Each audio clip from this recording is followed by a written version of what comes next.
And welcome to class 7th. In previous class we read about the absorption of water by soil and crops. Today I will teach you chapter 10 respiration in organisms. Respiration organisms में कैसे होता है. One day Bhujo was earlier waiting to meet his grandparents who were coming to the town after a year. He was in a real hurry as he wanted to receive them at the bus stop. भूजो जो है waiting कर रहा है अपने grand parents की, दादा दादी की, क्योंकि वो जल्दी उसके टाउन आने, उसके शहर आने वाले हैं बहुत सालों बाद.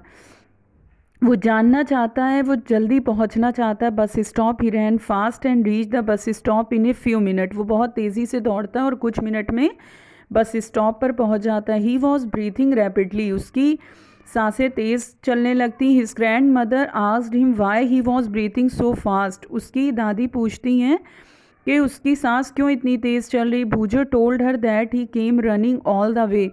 भूजो बताता है कि वो पूरे रास्ते दौड़ते हुए आया है. But the question got stuck in his mind.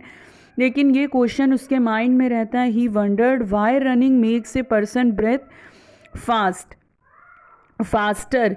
तो वो उसके माइंड में क्वेश्चन रहता है कि जब हम दौड़ते हैं तो हमारी सांसें क्यों तेज़ चलने लगती हैं. The answer to Bhujo's question lies in understanding why we breath. हम सांस क्यों लेते हैं. Breathing is a part of a respiration. Breathing एक रिस्पायरेशन का पार्ट्स है. Let us learn about respiration. अब हम रिस्पायरेशन के बारे में पढ़ेंगे. Why do we respire. हम कैसे श्वास लेते हैं. In chapter 2 you learn that all organism are made of a small microscopic unit called sales.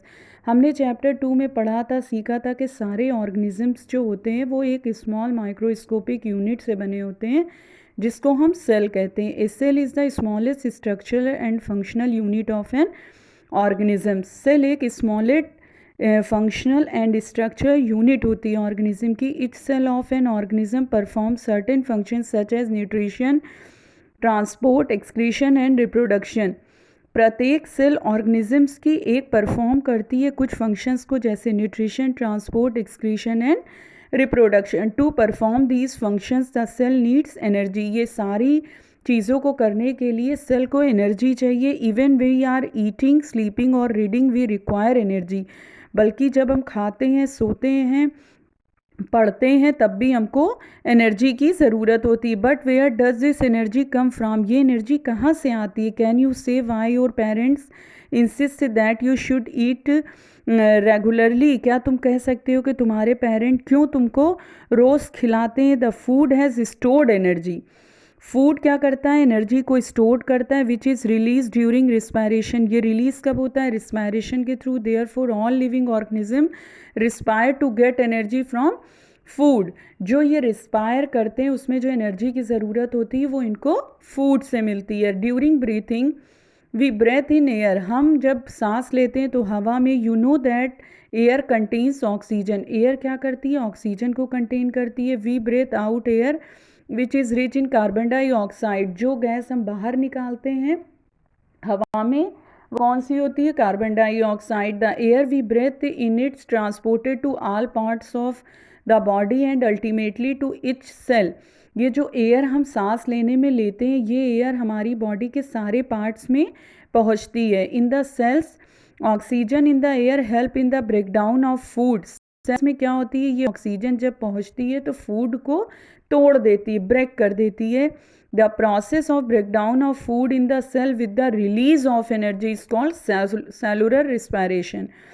यानी फूड का ब्रेकडाउन होना सेल के अंदर और उससे रिलीज होना एनर्जी, उसको हम सेलुलर रिस्पायरेशन कहते हैं. Cellular respiration takes place in the cells of all organism. Cellular respiration सभी ऑर्गेनिजम्स के सेल्स में होता है. In the cell the food is broken down into carbon dioxide and water using oxygen. Cell में जो food होता है, glucose break down होता है कार्बन डाइऑक्साइड और वाटर को, और यूज़ करते हैं उसको ऑक्सीजन को. When breakdown of glucose occur with the use of oxygen. जब ग्लूकोज का ब्रेकडाउन होता है तो हमें ऑक्सीजन की ज़रूरत होती है, उसको हम एरोबिक रिस्पायरेशन कहते हैं.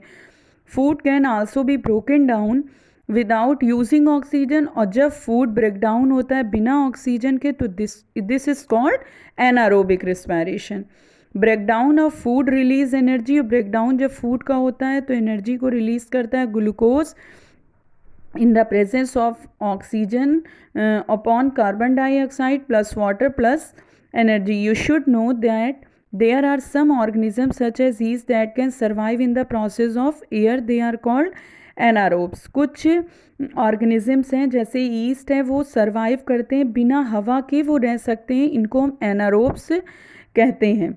Okay, you understand children? I hope you all understand. We will continue next topic in next video. Okay, thank you children.